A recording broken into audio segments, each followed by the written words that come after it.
géopolitique, Catherine Colonna, au Sénat français, l'Afrique, zone des influences asymétriques. Telle est notre grande interrogation.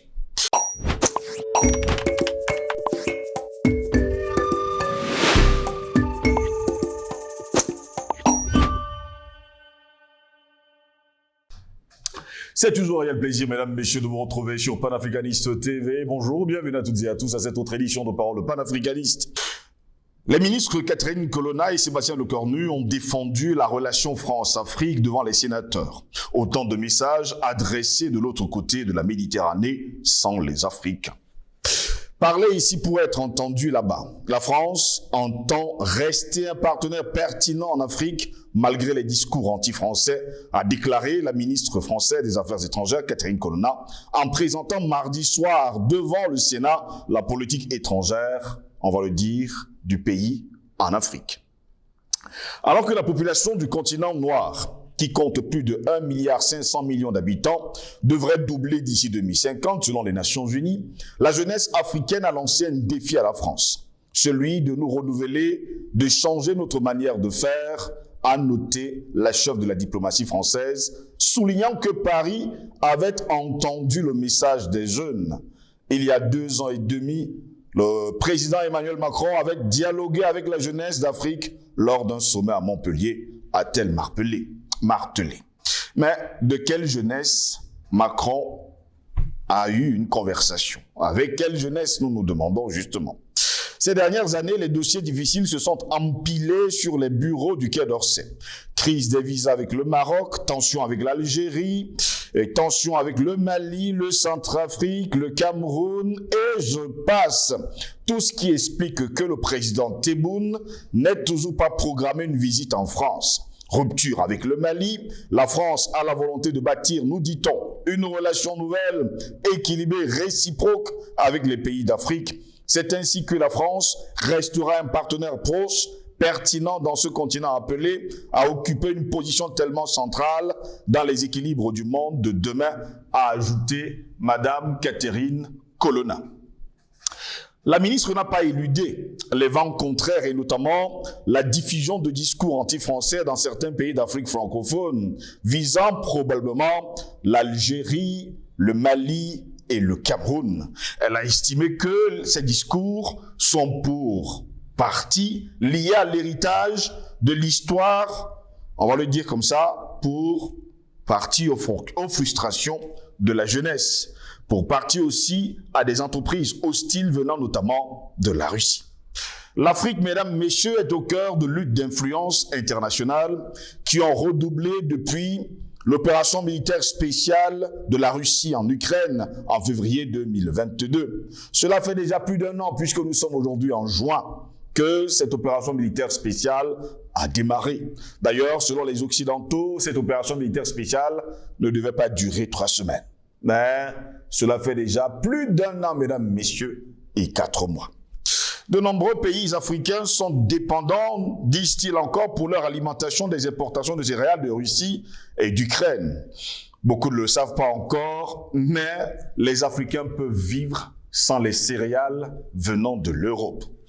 Il faut plutôt dire que c'est l'Europe qui est dépendante des céréales venant de la Russie et d'Ukraine. D'ailleurs, vous vous rappelez des 109 navires qui ont quitté les ports de l'Ukraine et surtout de la Russie. Mesdames, messieurs, il n'y a que 4 qui sont arrivés sur le continent africain. Où sont passés les 105 autres? J'en sais absolument rien. À vous de répondre à cette question. Dans certaines zones, eh bien, la France laisse croire que c'est le groupe paramilitaire Wagner qui prospère, particulièrement en Centrafrique, où elle nous dit que la firme a fait nommer l'un des siens conseillers pour la sécurité du président Faustin Archange Touadéra, monter une garde prétorienne, matant la rébellion et capter les richesses d'or et de diamants. C'est ce qu'elle déclare. Eh bien, ce n'est pas un hasard si un sommet Russie-Afrique est annoncé le 26 juillet à Saint-Pétersbourg, ville de Poutine, du chef des Wagner, Evgeny Prigojdine, et désormais siège de la milice qui a inauguré en tout cas le quartier général le 4 novembre dernier. En tout cas, c'est ce que nous dit Madame Colonna. Apparemment, du côté de la France, la diplomatie a des manières. Pas de bonnes manières, mais de très mauvaises manières. Et la mauvaise manière de la France est toujours d'accuser les autres sans se regarder dans le miroir. Elle pense et elle croit que ce qu'elle a toujours fait sur le continent africain, la Russie est en train de le faire. Ne vous a-t-on pas montré il y a encore quelques années les images des soldats français pillant l'or, pillant les diamants du côté de la Centrafrique? Ne vous a-t-on pas montré des images des soldats français pillant l'or du côté du Mali? Et j'en passe. Aujourd'hui, Madame Colonna nous dit qu'il faut à tout prix une belle relation entre l'Afrique et la France. Pourtant, nous les Africains et tous les panafricanistes, nous demandons à tous les pays, eh bien, de ne plus avoir affaire avec ce pays. Voilà pourquoi nous nous interrogeons encore. Géopolitique, Catherine Colonna au Sénat français, l'Afrique, zone des influences asymétriques. Telle est notre grande interrogation. Pour répondre à nos questions, nous sommes avec Albert Anatola ici, les journalistes d'investigation et directeur de publication du journal Le Cactus. Albert Anatola ici, bonjour, bienvenue à vous. Bonjour à vous, Steve Joselangos. Je dis bonjour aux techniciens, je dis bonjour à l'Afrique, je dis bonjour à tous ceux-là qui, au travers du monde, soutiennent notre combat de diverses manières. Comme je l'ai dit, je vais commencer par mon coup de gueule ce matin. Dans mon pays, le Cameroun, c'est pas des choses, notamment du côté de la justice, qui a souvent été au devant de la scène, pas seulement du fait de nos constats, de nos coups de gueule, mais très souvent aussi du fait de la Commission nationale anticorruption, qui a souvent indiqué dans ses différents rapports que parmi les institutions de la République qui sont corrompues figurait, n'est-ce pas, la justice, et je crois que la Colonna n'avait pas raison. Tenez, il y a quelques semaines, j'ai un ami à moi qui a perdu son épouse, légalement mariée, avec des enfants légalement reconnus. Cette dernière décède, la belle famille veut récupérer la dépouille de cette dernière, notamment ici, dans le cadre d'une action publique initiée par la belle-mère, qui fait tout et n'importe quoi pour récupérer la dépouille de cette dernière. Mais du point de vue du droit, cette connaissance dispose d'un acte de mariage authentique, des actes de naissance de l'enfant. Eh bien, la belle famille engage donc une procédure de restitution de la dépouille de sa fille. Et dans les conclusions, n'est-ce pas, du conseil de ma connaissance, de cette connaissance dont je parle, eh bien, il est indiqué clairement que dans les pièces annexées dans les conclusions se trouvent les actes à la fois de naissance et de mariage, entre autres. Mais, surprise, lors de la décision, n'est-ce pas, pour motiver la décision, Madame le juge du tribunal de premier état de Côte, Madame Cotte Angèle, il faut la citer, disent que elle n'a pas vu les actes de naissance ni les mariages qui ont été produits dans les conclusions du Conseil. Ainsi va la justice dans mon pays. Merci pour l'invitation. Très heureux de vous avoir, Albert Anatola, ici. On espère simplement que la justice soit aveugle, mais nous savons qu'elle n'est pas sourde. Géopolitique, Catherine Colonna au Sénat français. L'Afrique, zone des influences asymétriques, telle est notre grande interrogation. Albert Anatola, ici, nous revenons justement sur les propos de Madame Colonna devant le Sénat français. Eh bien, elle a déclaré, je cite, eh bien, la France entend rester un partenaire pertinent en Afrique malgré les discours anti-français. Je voudrais vous rappeler, j'aime toujours placer les événements dans leur contexte. Le discours de Madame Colonna devant la Chambre haute du Parlement français arrive dans le contexte que vous connaissez. Le je t'aime moi non plus, n'est-ce pas, auquel est confrontée la France dans certains pays du continent africain. Ils appellent cela le sentiment anti-français. Mais ils ne font pas une introspection, ils ne font pas une sorte d'aggiornamento, ils persistent dans leur arrogance, dans leur déni de l'histoire, dans leur mépris des peuples souverains que sont les Africains, ils persistent dans leur infamie, dans leur manipulation, dans leur désinformation. Je voudrais quand même vous rappeler, dans un contexte pas très longtemps, en 2013, précisément en octobre 2013, le Sénat français sortait un rapport que vous connaissez parfaitement, et dans ce rapport, vous avez 10 priorités qui engageaient le gouvernement français à s'engager dans une mission de reconquête et de recolonisation du continent africain. Le titre du rapport, c'est l'avenir de la France, c'est l'Afrique. Voilà. Et à côté de ces 10 priorités, vous aviez 10 options, non, 70 programmes qui devaient être le soubassement de cette mission de reconquête et de colonisation de l'Afrique. Il s'agit d'un rapport de plus de 200 pages. Exact. Alors, il est donc question pour Madame Colonna d'aller s'expliquer dans le Sénat français, le pourquoi est-ce que ce qui avait été prévu, programmé depuis octobre 2013, n'a pas réussi à se matérialiser aujourd'hui. Voilà le contexte dans lequel intervient, n'est-ce pas, le discours de Catherine Colonna au Sénat français. Comme je l'ai dit, eh bien, je voudrais opposer justement au discours de Catherine Colonna une contre-vérité, où elle dit que la jeunesse africaine a lancé à la France un défi, c'est lui de faire les choses autrement. C'est ça, n'est-ce pas? Oui. C'est pas le défi que la jeunesse africaine a lancé à la France. Le seul défi que la jeunesse, et je le parle revêtu de mon manteau de panafricaniste, le seul défi que la jeunesse africaine a lancé à la France est celui-ci, que la France quitte sur le continent africain. Et ce départ de la France du continent africain aura au moins 3 conséquences majeures, s'il vous plaît. La première conséquence, c'est le démantèlement, je dis bien le démantèlement de la dictature économique, le nazisme monétaire et les ingérences politiques dont la France est coutumière sur le continent africain. Je crois que c'est assez clair, non? Très clair. C'est très clair. Voilà le défi, et le seul défi d'ailleurs, que la jeunesse africaine a lancé à la France. Je ne sais pas s'il y a eu un sommet à Montpellier qui impliquait la jeunesse africaine. Ce qui essaie du côté, et qui s'est tenu du côté de Montpellier, c'est quoi? C'est qu'il y a eu une grand-messe, une sorte de meeting politique, organisé par Macron, dont il était le seul, je veux dire le seul invité, auquel il était le seul invité, organisateur et invité à la fois.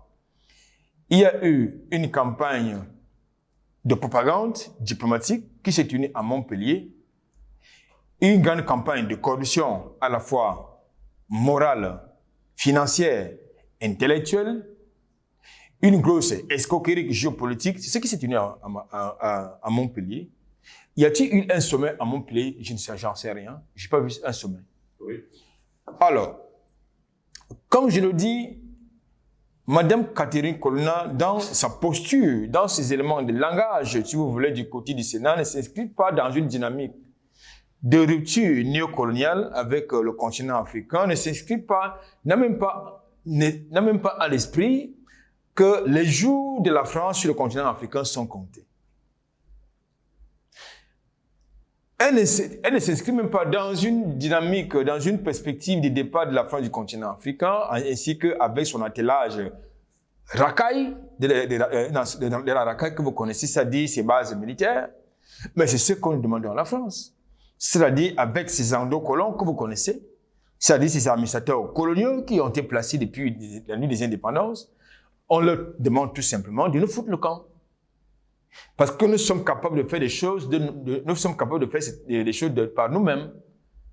Parce que nous avons la capacité, nous avons les moyens de le faire, parce que c'est la preuve, c'est eux qui ont besoin de nous, et non l'inverse. C'est eux qui utilisent justement comme monnaie de chantage, n'est-ce pas, comme instrument de chantage, le franc CFA, l'aide, qui en réalité est le produit de la dictature et du nazisme monétaire que vous connaissez avec le franc CFA. Et ce sont les dividendes générés par ce nazisme monétaire qui vous reviennent sous forme d'aide, qui n'en est pas une, soit dit en passant, mais qui continue en réalité une rampe géopolitique pour continuer à jouer les intéressants dans nos enclos coloniaux, au travers de l'Agence française de développement, au travers le FMI, au travers la Banque mondiale, le Club de Paris, entre autres. C'est ce qu'il est question. Donc, le discours de Mme Colonna ainsi que de celui que vous appelez le Bocornu, ça ne nous intéresse pas. Ce sont leurs affaires. Et en plus, elle met en perspective, en filigrane, en relief, le fait que l'Afrique a faim et qu'on a besoin, dans le contexte de la crise ukrainienne, l'Afrique a besoin des céréales. Qu'est-ce qu'on a foutu des céréales? Est-ce que notre alimentation est constituée des céréales? Je pense que l'alimentation sur le continent africain est variée. Je pense que lorsqu'elle va en balade, en pèlerinage du côté du Burkina Faso, ou bien du côté de la Côte d'Ivoire, elle ne se nourrit pas que des céréales, certainement. Elle ne se nourrit pas que du pain. Et puis, nos modes alimentaires sont différents. Donc, je pense qu'aujourd'hui, il faut éviter d'utiliser les concepts géopolitiques pour jouer les intéressants sur la scène africaine, non. Ils ne sont plus intéressants pour nous. Le regard des Africains est ailleurs. Et ils le savent très bien.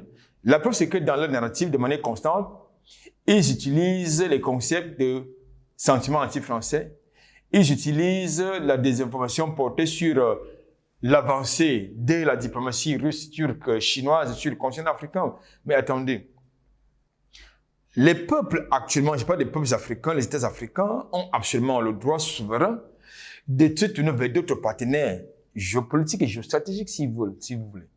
Donc, je pense qu'aujourd'hui, la France ni les États-Unis n'ont pas le droit, n'ont même pas les moyens de nous imposer quelque choix politique, géopolitique ou stratégique, quel que ce soit, dans le contexte actuel. Donc, je pense qu'aujourd'hui, la France n'est plus intéressante. Un pays qui cumule 3 000 millions d'euros en termes de dette, il y a un problème quand même. Comment ce pays peut se prévaloir de vous aider du point de vue économique? Comment ce pays peut se prévaloir pour avoir la prétention de vous aider à vous développer? Est-ce que la France, par contre, s'est développée grâce aux Noirs, à l'Afrique? Elle continue de survivre grâce à l'Afrique? C'est une réalité factuelle et historique. C'est-à-dire, aujourd'hui, la France et l'Europe d'une manière générale continuent à survivre grâce à l'Afrique. C'est pour cela que sans l'Afrique, l'Europe n'est rien. Et ils l'ont dit, au moins sur ces questions-là, ils ont été honnêtes, en indiquant que leur avenir, c'est en Afrique. Mais sauf que leur avenir ne peut pas s'écrire en Afrique. Et là, c'est la deuxième guerre à laquelle nous devons nous engager. C'est-à-dire l'avenir de la France et de l'Europe, d'une manière générale, ne peut pas s'inscrire sur le continent africain. Ça veut dire quoi? Ça veut dire que, OK, ils vont donc vous mener la guerre, c'est déjà le cas, au travers les bases militaires, soi-disant censées protéger les intérêts, au travers cette racaille qui viole nos populations, notre jeunesse. C'est ce qu'il est question. Donc, je pense qu'aujourd'hui, écoutez, tout à l'heure, je vous ai indiqué le contexte dans lequel se tient le discours, le narratif de Catherine Colonna et de Sébastien Lecornu. C'est-à-dire dans le contexte de la mise en place des nouveaux blocs géopolitiques, c'est-à-dire le monde multipolaire incarné par les BRICS. Donc, ils savent qu'aujourd'hui, d'un côté, vous avez deux blocs incarnés par le G7 qui incarne le bloc répressif occidental. De l'autre côté, vous avez les BRICS qui sont en train de se mettre en place qui vont être porteurs d'une nouvelle émergence mondiale, qui va être porteur, je veux dire, ce bloc-là qui va être porteur, n'est-ce pas, d'une vision géopolitique mondiale, incarnée non pas par l'ingérence, mais par le respect mutuel, par le respect du droit international. Effectivement, il faut que ce respect du droit international soit une réalité et non une fiction, comme c'est le cas actuellement du bloc occidental.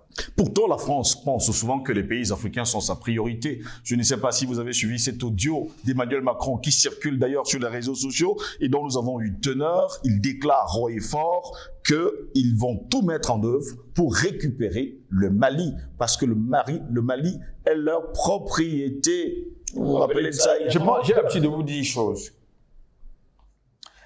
Comme nous avons affaire à des cocaïnomanes,